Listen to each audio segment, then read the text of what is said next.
So it's wonderful, as I said, to see everybody. This Parshat Vayeshev, is very special to me, specifically because my youngest son, it is the bar mitzvah parsha of my youngest son. Last year, he had his bar mitzvah. He's laning this parasha again this Shabbat here in my shul. So Parshat Vayeshev has a very special place in my heart. And tonight's shiur, also, I feel also whenever I teach Parshat Vayeshev, I really feel very nostalgic because a lot of shiurim that I've heard in my life are very much embedded in my, so to speak, around the stories of Yosef. Some of the earliest shiurim that I remember and that really impacted on me in a very deep way were on the Joseph narratives, and specifically from the people that I consider my great teachers in Tanakh come from the Joseph narratives. I had the great zchut and when I was a teenager to hear Rabbi David Silber when he was first, so to speak, coming on the scene, when he gave, at the early years, when he gave the Parsha Shir at Lincoln Square Synagogue every Shabbat after the Hashkama Minyan, and really even at the beginning of Drisha. And so many of the insights that I heard 40 years ago still stay in my head, and some of them I'll come back to tonight. There are people on this Zoom who've very close students of Rabbi Silber, and so I'm sure that I'm not going to be mechadesh when I quote some of those insights. And sometimes I don't remember what he said 40 years ago and what I noticed and what just kind of stayed with me. Number two, many of the early shiurim that I heard from my teacher in Tanakh, Rav Yoel bin Nun, were on these parshiot, and as well, I heard many shiurim from Rabbi Soloveitchik on these parshiot, and most recently, I've had the pleasure of reading. There's many books that have been written on Sefer Bereshit in the last decade, last 2 decades, from Leon Kass on the beginning of wisdom through my dear friend Rabbi Tzvi Grummet, through most recently my very dear friend as well, Rabbi Yoni Grossman, who's written 4 books on the Sefer Bereshit in Hebrew. Some of them have been translated into English. And so I don't think I'm going to say too many chidushim tonight. It's a kind of an amalgam of things that I've thought about for many years, as well as insights that from these great teachers of Tanakh and others as well. So let's start. In order to, again, we're not really going to get beyond Perek Lamed Zayin tonight. It's a very rich parsha. And so I really want to focus on Perek Lamed Zayin. But to understand Perek Lamed Zayin, we have to go back a little bit and just, put the frame so we understand more deeply what is the tension in the story. Why are these tensions? How does the text, play out the tensions? All that we'll look at. But first we have to set the table. And when we set the table, what I mean by that is, of course, we look back to Yaakov's family. So Yaakov, of course, who was the central figure of the last number of Parshiot, the story of Yaakov and his travels and his travails and his building a family. Yaakov, of course, is the last of the Avot, the last of the patriarchs. And Jacob is, of course, is the last one, so to speak, who fathers a family. And of course, the great, in terms of the patriarchs and the matriarchs. And of course, from the perspective of the rabbis, Jacob is kind of, fulfilling.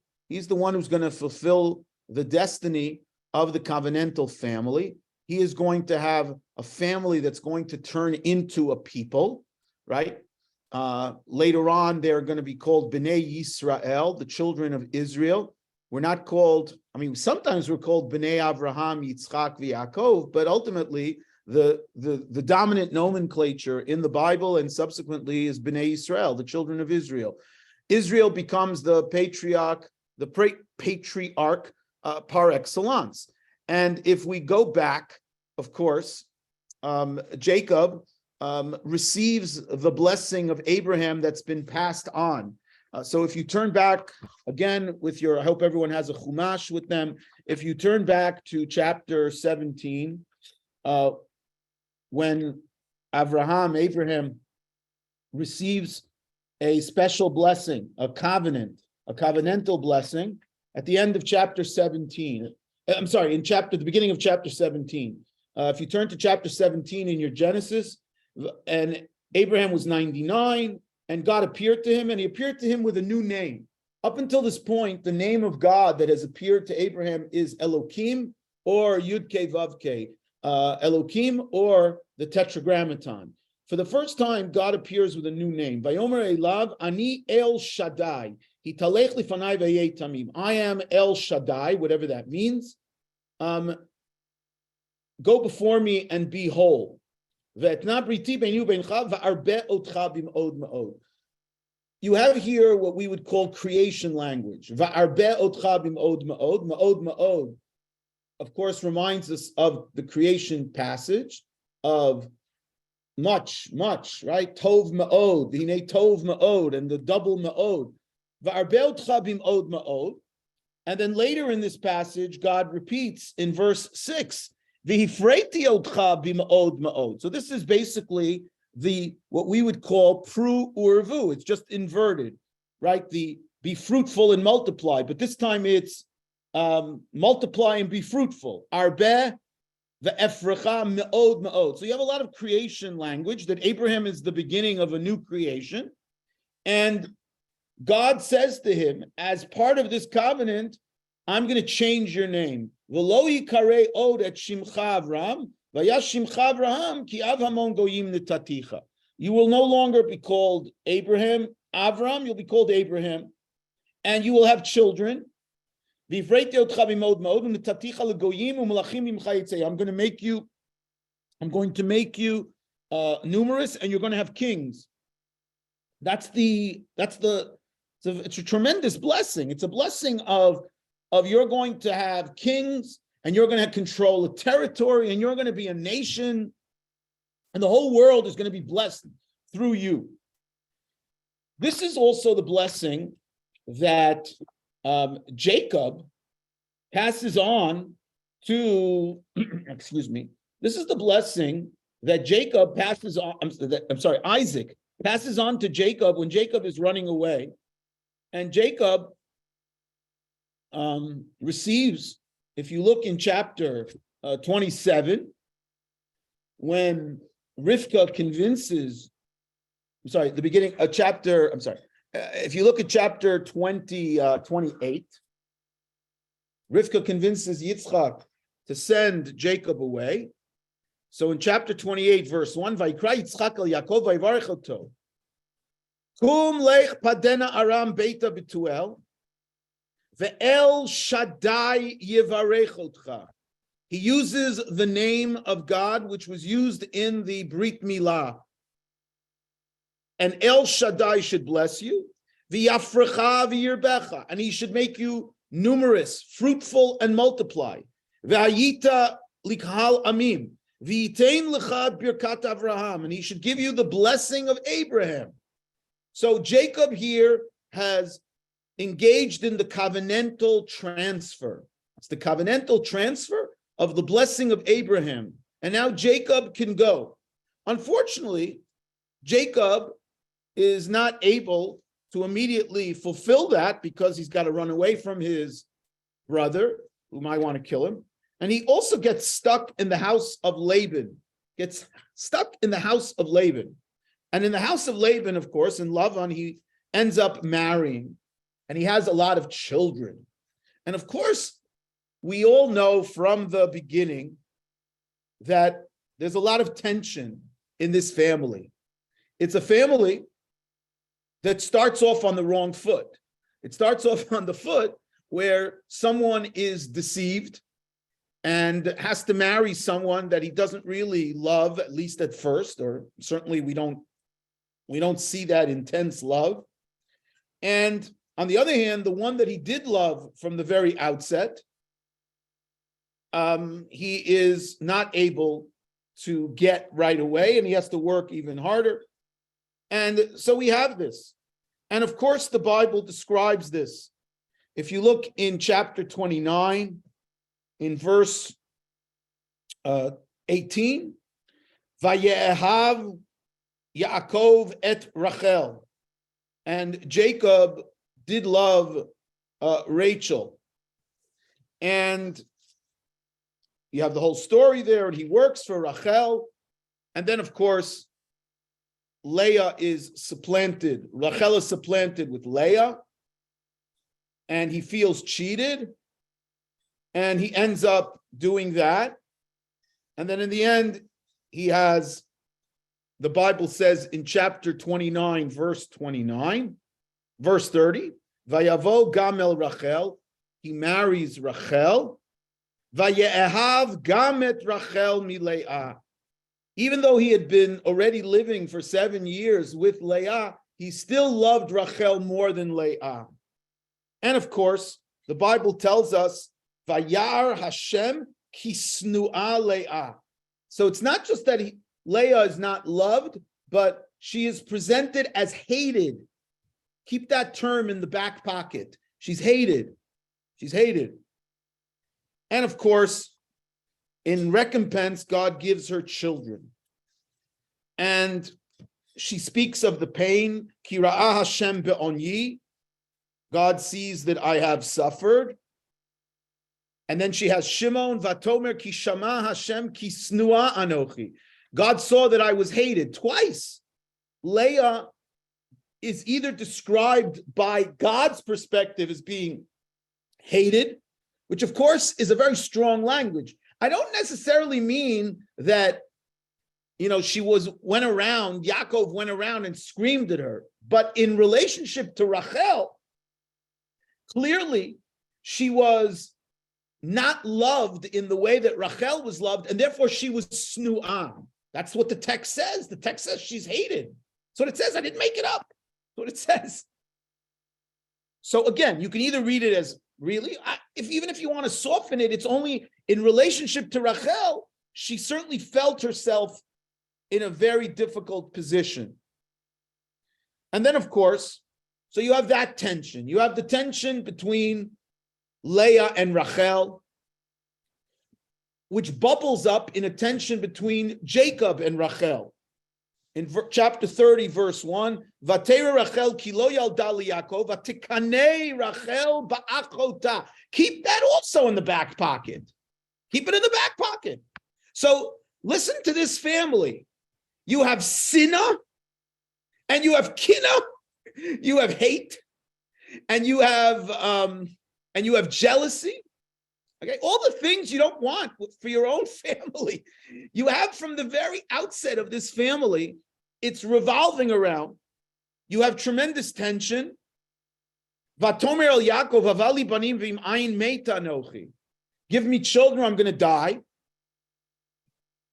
And Jacob gets angry. Hatachat elokim anochi, am I instead of God? And the rabbis are very harsh with Jacob, that Jacob should not have spoken. What did God have to recompense? I don't understand the question. Why did God have to recompense Leah for being hated? God didn't in the text tell Leah to marry Yaakov, so why? Again, I don't know the answer. It's a kind of God question. All I would say is that God clearly felt a tremendous amount of rahmanut, a sense of pity on Leah, and therefore he felt that she was owed something. Did it have to be that way? I don't know, but that's, I don't have an... But the Bible presents this, and then, of course, the rest of the story, the Bible continues and tells us more tension. The Bible tells us in chapter 30, verse 14, so not only is it a triangle of tension between Leah, Rachel, Leah, Yaakov, Rachel, Leah, now the children get involved. That's the worst. You want to always protect the children. So now we have verse 14, chapter 30, verse Vayelech Reuven b'yemei Ketzir Chitim, vayimtza dudaim basadeh, vayaveh otam el Leah imo. So he brings mandrakes. Now he's not just bringing mandrakes. Why am I leaving out Lavan? I'm leaving out Lavan because I only have an hour. And so I want to actually get to Parshat Vayeshev. So the Bible tells us, Vatomer Rachel Leah Tnina li midudae b'nech. Give me the mandrakes. Clearly, in the ancient world, the mandrakes are some sort of aphrodisiac. We know from many other portions of the Bible. And we have this tension where they start to fight about who should sleep with the husband. Vatomer Rachel, lachein yishkav imcha layla tachat dudae b'nech. And again, you have this tension here that Leah actually says to him, I bought the conjugal rights tonight. I mean, that's not such a great way of, to say the least. It's not the greatest line, pickup line, and foreplay that we can think of, to say the least, if you talk about tension. And of course, then she has some more children. At some point, God remembers Rachel, and Rachel, of course, feels also hated, or not hated, or shamed. And she says, Vatar vatelet bein vatomer asaf Elohim et cherpati. God has gathered, vatikra et shmo Yosef, lemor Yosef Hashem li bein acher. God should give me another child. Not such a great name. You're already thinking about the next child. Talk about how intense that tension in the family is. Again, it's very, very striking.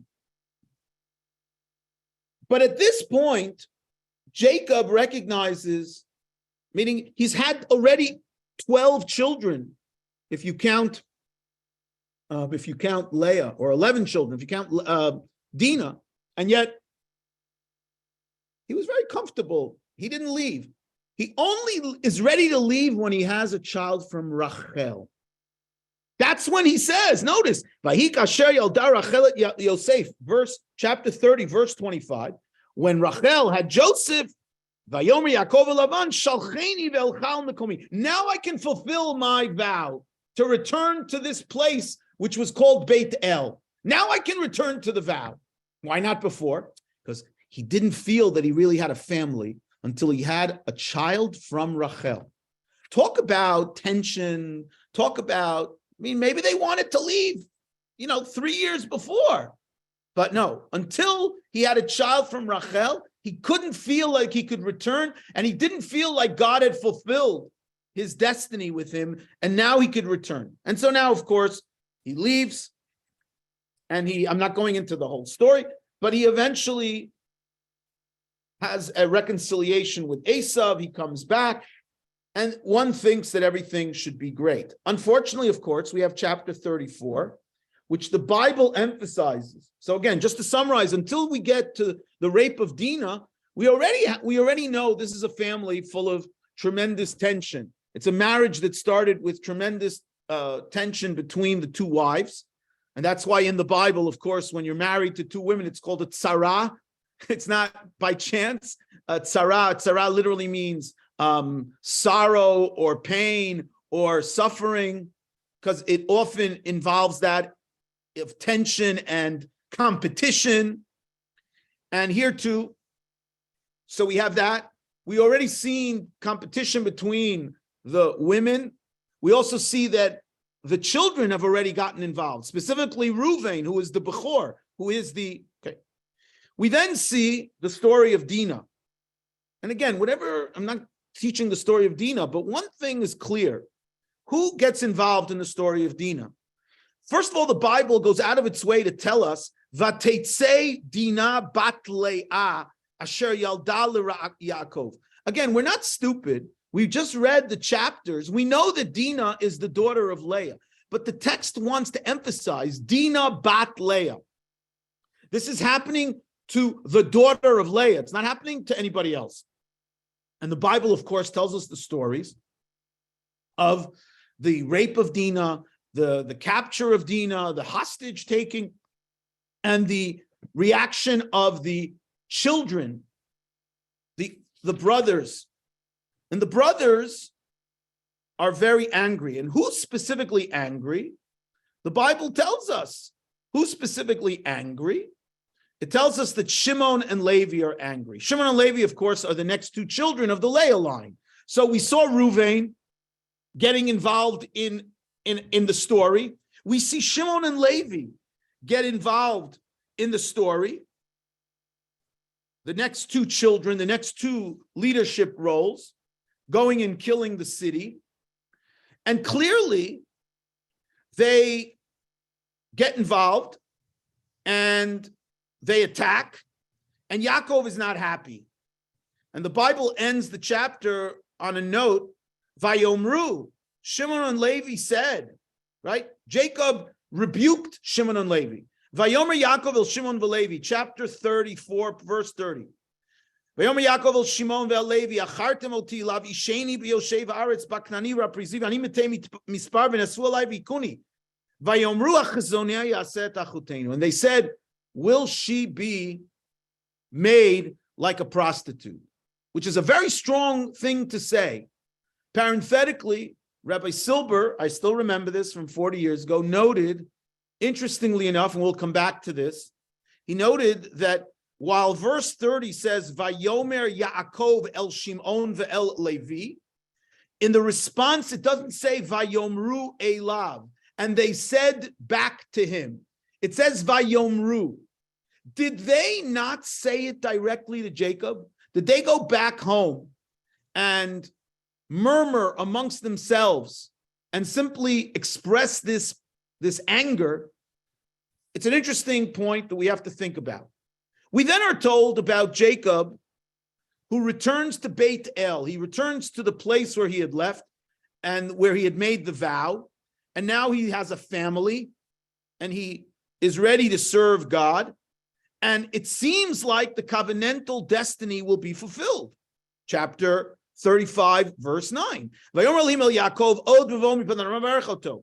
Vayomer Elohim shimcha Yaakov, lo yikarei od shimcha Yaakov, od Yaakov, kim Yisrael yishmecha. You have the name change, just like Abraham had a name change back in chapter 17. Number 2, Vayomer lo Elohim, ani El Shaddai, pray urvei. The same blessing, the same name of God that Abraham received, the same name change, and the same blessing of creation, pray urve, and the same blessing of Goyu Kahal Goyim, a nation and kings will come from you, and I'm going to give you this land. And at this point, it seems that Jacob has reached El Hamenucha vel Hanachala. And yet what happens? His beloved wife dies, which is a tremendous tragedy. And as she has a child, she calls him Ben Oni, the child of my suffering, and might be also the child of my iniquity. It's not so clear. But Jacob was not comfortable with that name, and he called him Binyamin. And so we have a tragedy. We have a family that's returned. Jacob wanted to sit with his beloved wife and drink daiquiris, on the porch in Katamon, and go to Kafit and now be able to pass on the covenantal destiny to his family, that for the first time, seemingly no one had to be chosen in or out. Up until this point in the Bible, we've had Cain and Hevel, Lot and Abraham, Yitzchak and Yishmael, Esav and Yaakov. We've had untold challenges. We've had untold pain. We've had untold, and now Yaakov has returned with his entire family. And right at that moment, Rachel dies. But of course, underneath the surface, we know that this idyllic picture is not really so idyllic. We know that this family, there's a lot of tension bubbling under the surface. There's tension between Leah and Rachel. There's tension between, there's Reuven, who's gotten involved in the middle of it by bringing the mandrakes, etc. There's Rachel was angry at Jacob. Jacob was angry at Rachel. We have the rape of Dinah, who is the daughter of Leah. The Bible emphasized this to us. And the question, of course, is, and who gets involved? The two big, besides Reuven, who was involved before, we have Shimon and Levi, the next two children of Leah. They seem to get very involved because is the subtext that, Jacob is not caring enough for the daughters of Leah? Is that part of the subtext? Hachizonai yaset achotenu, our sister. So on the one hand, it's very sharp. On the other hand, it shows tremendous devotion and commitment to sister, brother, to the family. But there's a family in tremendous tension. And now, just in case you didn't get it, the Bible tells us a horrible thing. Verse 422, chapter 35.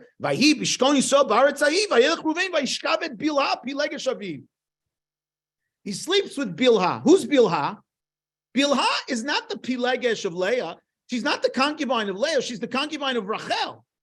Let's understand. What's he doing? When you sleep with the concubine, as anyone who ever studied the book of Shmuel knows, sleeping with a concubine is to take, the Bible tells us that when David was making, quote unquote, a peace treaty with Yoav, he said, I want you to give me Saul's concubine to show that I'm the king. When David runs away from Jerusalem and Avshalom usurps the throne, he takes the Pilagshim and sleeps with the Pilagshim in broad daylight of David. It's a statement of usurpation. I'm not going into the whole psychology of it and Freud and whatever. I'm not doing that. But it's pretty clear in the Bible that's it. So when he sleeps with the concubine of Rachel, there's so much going on there. One thing is clear. He doesn't sleep with Zilpah. He sleeps with Bilhah. The concubine of Rachel, was it because Rachel, now that Rachel is no longer there, was the concubine going to be moved up in the pecking order and be treated like Rachel, like the Bimkom Rachel in place of Rachel? Is that what Reuven is trying to forestall? Is he trying to make a statement? Unclear. But at this point, there's no more children. And the Bible ends with that. But then we're told about Esav. We're told about Esav because Esav is no longer a factor. We got to get him off the screen. But one thing is fascinating about Esav, for my purpose, from chapter 36. And that is that Esav is, so again, when we finish chapter 35, on the one hand, they're back in the land of Israel. He's received a covenantal blessing. And it's an ironic, tragic covenantal blessing. God says, Pru Urvu, you're going to have a lot of children. He already had children. But he has that final kid, Binyamin. He doesn't have any more children. But at the moment he has the child, his most beloved wife dies. There's a tremendous irony and tragedy in that. At the moment of the fulfillment. But he doesn't have any kings yet. And he certainly doesn't have a land yet. Because Jacob does not control the land of Israel, to say the least. But Esav, and that's part of the power of chapter 36, which everybody thinks is a boring chapter. It's one of the most interesting chapters in Genesis, but it's very short. Ve'ele toldot Esav hu Edom. These are the generations of Esav, chapter 36. Esav had all these wives, but he also had territory. He leaves the covenantal land because they can't live together. Vayeshev Esav Bahar Seir Esav hu Edom, chapter 36, verse 8. Ve'ele toldot Esav. And the Bible tells us exactly his generations, and the Bible tells us where he lived. And the Bible not only tells us where he lived, but the Bible tells us that there were kings. Look at chapter 36, verse 31. Ve'ela hamilachim asher malchu be'eretz Edom lifnei malach melech livnei Yisrael. Before there was a king.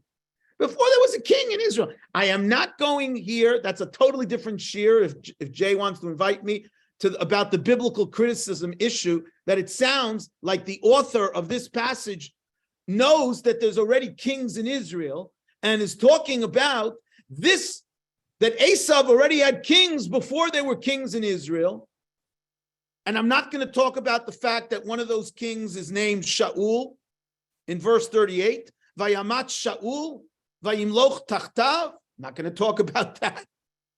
And I'm not going to talk about the fact that that the Bible tells us about these kings, and that these are the people who found, where does it say? Okay.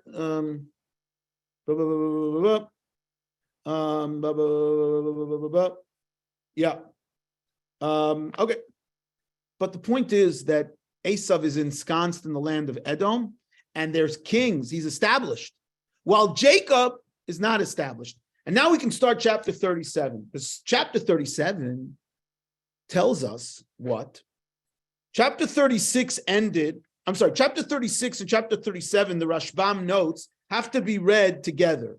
So if you look at chapter 36, verse 8, Vayeshev Esav Bahar Seir, Esav hu Edom. Ve'ele toldot Esav, Avi Edom, etc., etc. Skip to chapter 37. Vayeshev Yaakov be'eretz Migurei Aviv be'eretz Canaan, Ele toldot Yaakov. It's a total parallel. Vayeshev, Esav was ensconced in the land of Edom, while Jacob was only be'eretz Migurei Aviv.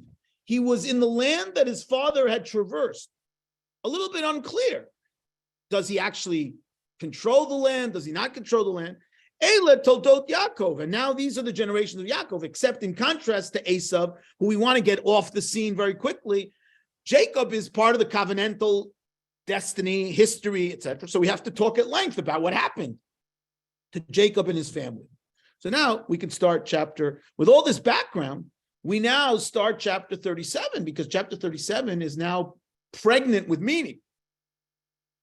You have Jacob, who's trying to ensconce himself in the land of Israel, fulfill his covenantal destiny, establish that this place and this family will pass on the covenantal destiny. But at the same time, it's a family bubbling with trouble. It's a family bubbling with tension from the very outset of the Leah-Rachel conflict. The children already got involved in the Leah-Rachel conflict. Reuven, Shimon, and Levi. Rachel had died, which probably also put a pall on the situation. Reuven slept with the concubine. So he didn't just take the dudaim, but he did even something more. Meaning, this is a family already before we start, there's a tremendous amount of tension. And we now find out about Joseph. Eile toldot Yaakov, Yosef ben 17 shana, haya roeh et achav batzon, vehu nar et bnei Bilav et bnei Zilpan asher aviv, vayaveh Yosef et dibatam ra'al avihem. So I'm just going to make his comments. Obviously, there's many different interpretations, many parshanim. I'm not relating to everything. I just want to highlight some of the things I want to highlight, because I got the mic. So I'll just highlight the things I want to highlight. Okay. So first of all, I do want to point out that the Bible does not talk about Binyamin in this chapter, which raises the interesting possibility that Binyamin is not born yet. We all know that the Bible, especially in Genesis, does not necessarily follow chronological order. I'm not talking about ein mukdam u'me'uchar b'Torah, that the Bible, I'm talking about the fact, like, for example, Isaac died at the end of Parshat, what Parsha does he die in? Parshat Vayetze? I think he dies at the end of Parshat Vayetze. But if you actually do the math, Isaac is still alive when Joseph is sold. But we're not really interested in, once the covenantal baton has been passed, so you're out of the scene. You die. You either literally die or you're not talked about anymore. And so your death and your discussion is done. Okay, so just again, so here too, the Bible wants to focus in on what happened to Yosef, and therefore it's not so, we're not, Binyamin may be born back in chapter, but this story may have started. I'm not saying it ended. Obviously, Binyamin's alive later on, 17 years later, but Binyamin may not have been alive. And that's why maybe later on in the narrative, Joseph is so insistent that Benjamin come down because he never knew that he had a brother. It may be that when he was sold into slavery, maybe Joseph never even knew that he had a brother. It also will explain other things in this story as well. But again, that's a side point, but it's something to think about and research. Ela toldot Yaakov Yosef ben 17 shana. The Bible tells us he was 17 years old. Why do we need to know that? First of all, there's an interesting parallelism. He's 17 years old, means he lives with his father for 17 years before he is exiled. Later on, the Bible is going to tell us that Jacob goes down to Egypt and he's in Egypt for 17 years of his life. He dies 17 years. So there's a parallelism of when 99.9%. I'm sorry? Did somebody ask a question? Okay. So there's a parallelism in terms of the time that he spent with his father. He spent his father 34 years. 17 at the beginning, 17 at the end. But it also is telling us that he's a young man. And it emphasizes he's a young man. But it starts with an interesting thing. Ele toldot Yaakov Yosef ben 17 shana haya roeh et echav batzon. So the best way to read this is to read it as kind of two halves. Ele Yosef ben 17 shana haya roeh et echav batzon. That's general. He was 17. And he was a shepherd with his brothers. So at the beginning of the story, he's with his brothers. He's still with his brothers. He's shepherding. You can read the next part again as prat and klal. V'hu na'ar, which parallels ben 17 shana. He was a teenager, and he was a na'ar at Bnei Bilav, at Bnei Zilpah, together with Bnei Bilav, Bnei Zilpah, Neshei Aviv. Who was he with? Interestingly, so again, you can read this as, the Ramban reads it as klal uprat. It's like two halves. It's the general principle. Yosef ben 17 shana yaro et echav batzon. Now we unpack that. What does that mean? Hu na'ar, he was a young man. At Bnei Bilha, who is the echav? The echav doesn't include everybody. The echav is only Bnei Bilha and Bnei Zilpah, the Bnei Ashfachot, the children of the concubines. Who's he not with? Bnei Leah, the children of Leah. There's too much enmity between, already at the very beginning of the story is laying, what do you, wait, you look like it's strange. I mean, you're laying the groundwork. And moreover, Vayave Yosef et dibatam ra'ah el avihem. Joseph brings evil speech to their father. What are they doing? Text doesn't say. The Midrash is very creative here, but on a pshat level, we don't know exactly. Vayave Yosef at dibatam ra'ah el avihem. Now it's interesting, very, very interesting thing. I want to point out two things. One that I heard from Rabbi Silber, and the other that Rabbi Yoni Grossman suggests. Rabbi Silber noted that the text says literally Vayave Yosef et dibatam ra'ah. Joseph brought, how do you translate dibatam ra'ah? So we're always brought up that he brought back speech about the evil things they did. But that's not what the word actually says. It says dibatam ra'ah. He brought back their evil speech. He brought back what they said, not what they did. It doesn't say Vayomer Yosef. Right? It says Vayave Yosef et dibatam ra'ah. So Rabbi Silber once suggested, what is the dibatam ra'ah? Hachizonah yaseh achotenu. He brought back those words that they said in private, about Jacob. He brought back that to Jacob. It's a fascinating suggestion, because otherwise you have to really read into the story. Vayove Yosef et dibatam ra'ah, as he brought back speech about evil things they did, which is a very convoluted way of saying that in biblical Hebrew. Yoni Grossman notes, interestingly enough, one would have expected At this moment, if I was writing the narrative, if I was, Thomas Mann, when he wrote, I would have written Vayisneu Echav, and his brothers hated him for bringing this dibara'ah. Doesn't say that. It only says that they started to hate him ki ahav avihem. Right? Look at the next verse. The Yisrael ahavet Yosef mikol banav ki ben zkunim hulo v'asalo ktonet pasim. And Israel loved Joseph. And it's interesting. It's not, in biblical Hebrew, I would have said, Vayehav Yisrael et Yosef, v'asalo ktonet pasim, vayuechav. Doesn't say that. It says, the Yisrael ahav et Yosef. It's an ongoing action. The ktonet pasim is not just, the ktonet pasim is a sign of whatchamacallit, of melucha, of dominance. We know that clothing, make the man, and uniforms. We all know that. And later on in Tanakh. But it's interesting. It doesn't say that they got angry or they hated him because of the dibara'ah. Why not? Why not? That's what I would expect. When it says that the father loved them and he gave them ktonet pasim, then it says, Vayiru echav ki oto avim, vayisnu oto. And then later on, when he dreams and he tells them the dreams, vayisnu oto. Okay, what's this? Say Israel loved instead of Jacob loved. Yeah, why does it say Israel instead of Jacob? Again, probably because we're dealing with very covenantal kind of future. I'm going to mention that at the end. I'll talk about that. Oh, wow, time goes by so fast. Okay, so the covenantal. So why doesn't it say that they hated him because of the dibara'ah?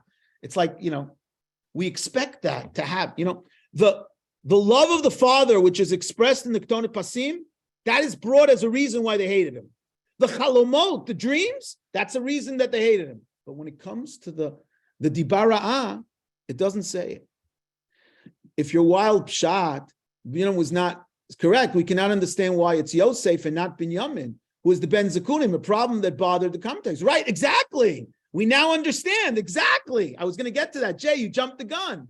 But so it's almost like like they say in a drama, the Chekhov, the gun that appears on the table in the first scene has to show up in the third scene. Something has to happen. So how come nothing happens with the dibara'ah?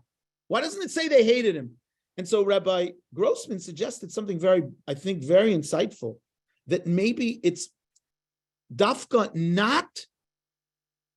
we don't find out about that because it's not really about the brothers. Maybe the brothers never even hear that Joseph brought that.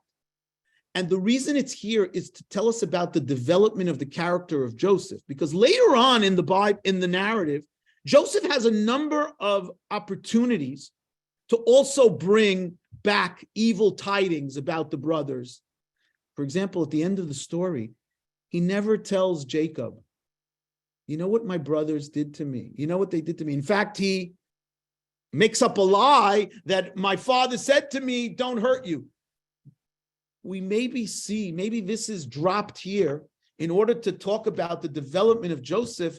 Later on, with all of his problems, one of the things that he grows is that he will ultimately learn that you don't tell on your brothers, that you don't undermine your brothers. Ultimately, he saves his brothers. And ultimately, even after Jacob dies, he doesn't take vengeance from the brothers. So it's part of the literary development of Joseph as opposed to part of the reason why the brothers hate him.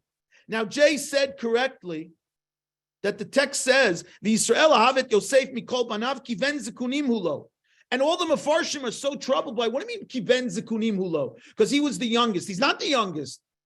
Binyamin was the youngest. If you accept the notion that, at least at the very beginning of the story, because this story can be taking place over weeks, months, years. We don't know. We don't know how long it took. The Yisrael ahavet Yosef mikol banav. V'asalo ktonet pasim. Vayiru echav ki oto ahav avihem mikol echav. Vayisneu oto. V'lo yachlu dabro l'shalom. They couldn't speak to him in peace. They hated him, which of course is continuing, and it's an ironic twist. Leah was hated, and now Yosef is hated. But the text continues. Vayachalom Yosef chalom vayaged lechav vayosifu od sino oto. Notice, interestingly enough, the Netziv noticed this in his commentary.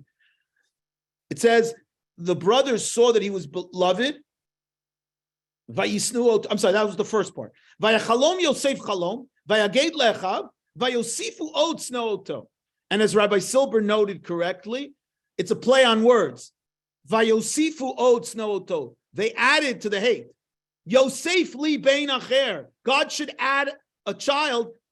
And instead, what does Yosef bring? He just brings more sin'ah, more hate. But the Netziv notes correctly that they hate him before they even hear the dream. It's interesting. The Bible tells us the result before the action. It says, Vayachalom Yosef chalom, vayaged lechav, vayosifu od sino oto. This is before the Bible presents what he said in the dream.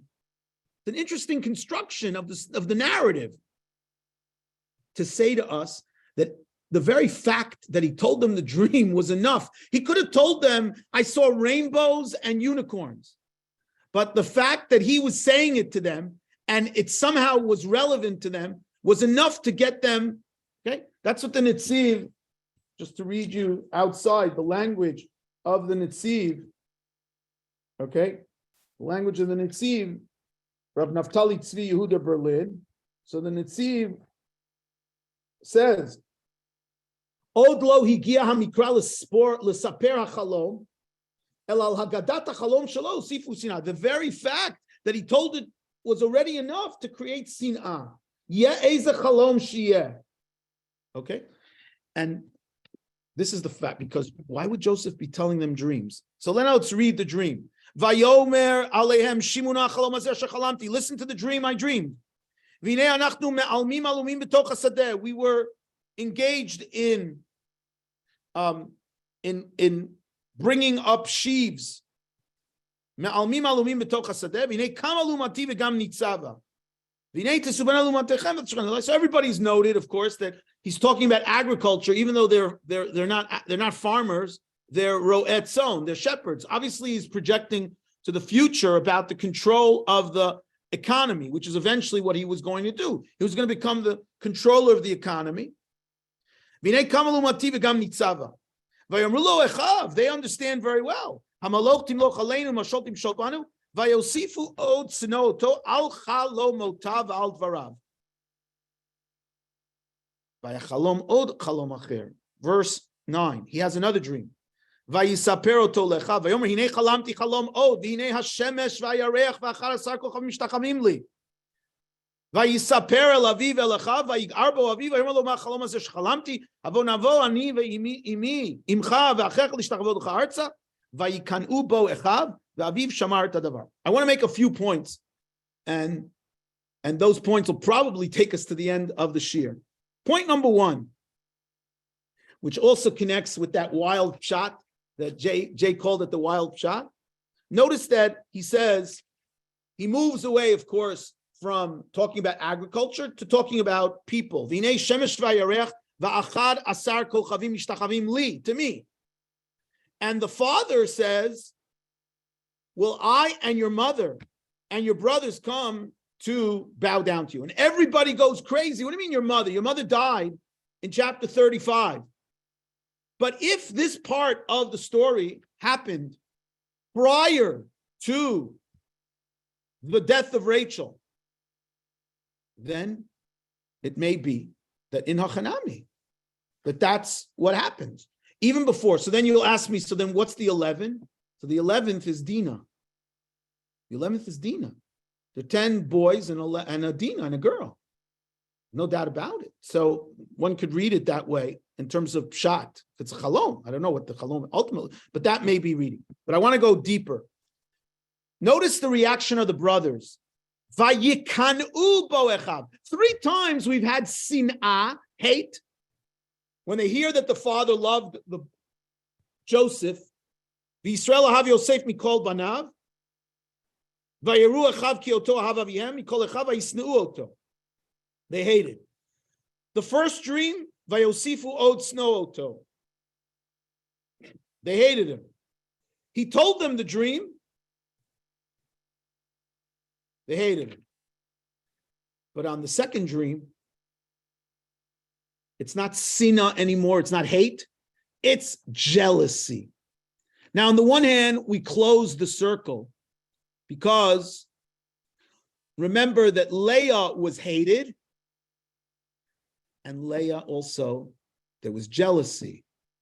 There was jealousy. Remember that I showed you in chapter that there's jealousy as well, and here it's reversed.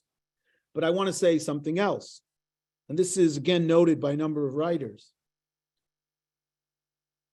What's the difference between hate and jealousy? Hate is hate, but jealousy means you start to think, oh, this is really going to happen, and you start to have jealousy. Why did they start to think it's going to happen? Why did they think that maybe this is really going to happen? First of all, because it's the second dream. And we know that in the Bible, when you have the same dream twice, what does Joseph say to Pharaoh? Val hishanot hachalom. Why did it happen twice? Ki nachona Elokim la'asoto, u'maher Elokim la'asoto. Because it's really true, and it's going to happen, and it's going to happen soon. So that's already something. They understood. Number two, notice Jacob's reaction. The first reaction to the first dream, it's Vayigarbo Aviv. I'm sorry. It says, the first reaction is Jacob is angry at them. Vayisaper el Aviv to Joseph. Vayigarbo Aviv. He gave him musar. He got angry at him. Are we going to bow down? But the second time, Vayikanu bo echav, the aviv shamar et hadavar. The father kept it. What do you mean kept it?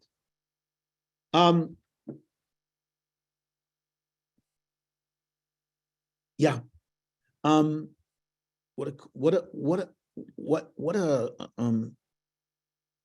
father, he's angry, but he also keeps it in his memory. Maybe maybe something's going on here. And when the brothers see that the father also sees there's something going on here, Vayikanu bo echav. There's something going on here. And what I'd like to close with is the fact is that what the brothers understand. Question. Did Yaakov knew about Brit Ben Avtarim? Let him finish first. I don't know, but my assumption is yes. He got the Brit Hamilah, he got the covenantal blessing, I assume. He also knew about Brit Ben Avtarim in some way, I assume. All I wanted to end with was the fact that, given the fact that the book of Genesis is all about what's called in Hebrew bechira and dechiyab, being included and being excluded. Cain, Hevel, Lot, Avraham, Esav, this one, Yishmael. It's all about who's in and who's out. Is it so crazy that the brothers who grew up in this tension-filled house around who is beloved, who is covenantal, would have seen everything that's going around them as maybe there's going to be another act of choosing, that the Rachel line is going to continue and our line is going to be pushed out, that we are going to suffer the same fate as what happened to previous generations. And then the tension and the enmity is not just about a coat. It's not about a coat. Coat is symbolic of a much deeper question. Is it going to be like what happened to Esav? Is it going to be like what happened to Ishmael? And it's very interesting, and this is for another shir, that it also plays the other way. Joseph is thrown into the pit, and he is picked out by Orchot Yishmaelim, by the Ishmaelites, going down to Egypt. I mean, think about the resonance of this. It has the echoes of the entire Hagar Yishmael story, where the child is almost dead. She throws the child. That's what the language, Vayashlech et hayeled, which is the same language used by Joseph. Vayishlech oto el habor. They threw him into the pit. And ultimately, he's saved. He revives from almost death and goes down to Egypt and marries in Egypt, and the destiny is in Egypt. And ultimately, Joseph is also almost dies and then is picked up by the Orchot Yishmaelim, by the caravan going down to Egypt, and almost gets cut off from the covenantal destiny until he can be brought back in. And until Jacob brings Joseph and his children back, the covenantal family can't happen because it's been rendered asunder. And it's until Jacob says, Ephraim Menashe Kiruveni Shimon Yuli, and he brings everybody back, and that the family will be restored. But it's really up for grabs when we start chapter 37. Okay, so we did at least the beginning of a shir on Parshat Shavua. I wish everybody a wonderful Shabbat and a great time. Amazing. That was fabulous. Fascinating. Thank you. Thank you. Thank Okay. you, Rev Nadi. Thank you, Okay. really. Yes, Yes, Shabbat shalom. Thank you. Shabbat shalom. Wonderful. Shabbat shalom.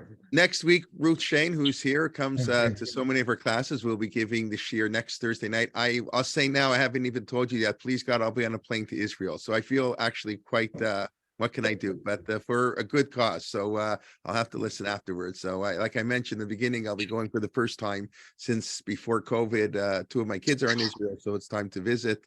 And so whatever. So and then I'll probably next Friday we'll discuss at the shir tomorrow. At the regular shir tomorrow is regular time at 9:30. My siddur shir or at Shem Levadecha. We're towards the end of Pesukei Zimra at the book of Nehemiah now. Very interesting thing, background to the tefillot. But I'll have to probably do next week. Do the shir. I don't know, 8 a.m. We'll figure out. We'll talk about it tomorrow.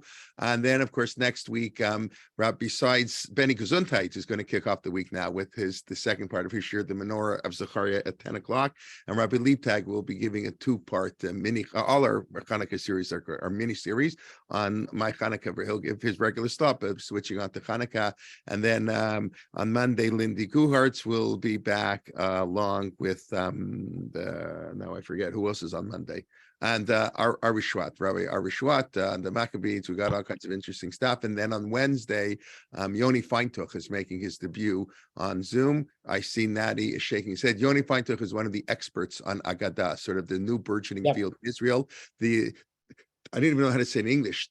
Shilu between Halacha and Agadah, sort of the, how do you say that in English? Integration. And the integration. Synthesis. He's written a number of books. He was actually born in Toronto. Those may know his father, his uncle, and I daven in the same shul. His father made Aliyah as a young child. There's also a big Talmud Chacham, but Yoni Feintuch teaches at Bar Ilan, and like I said, we're taking Agadah. So he's going to be talking about the Gemara and Avodah Zarah, I believe, on Chanukah. So that'll be Wednesday at 12 o'clock, and all our regular classes during the week next week. So we look forward to seeing you and everybody. And if I may, to those who are here, if you'd like to donate to Torah Motion before the year end, that's greatly appreciated. And there's not prohibited to donate even if you have already in the year. It's not Baltosif. We don't believe in that. But anyways, and if you haven't, please do. But we're glad you can all be here. And like I say, always invite a friend. And okay, pleasure to see everybody. And thank you. We're working on the winter schedule for 2023. Always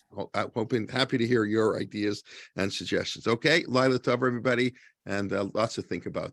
Okay, hopefully we'll see you. We'll see those of you in the morning next week. And Laila Tov and Shabbat Shalom. Shabbat shalom.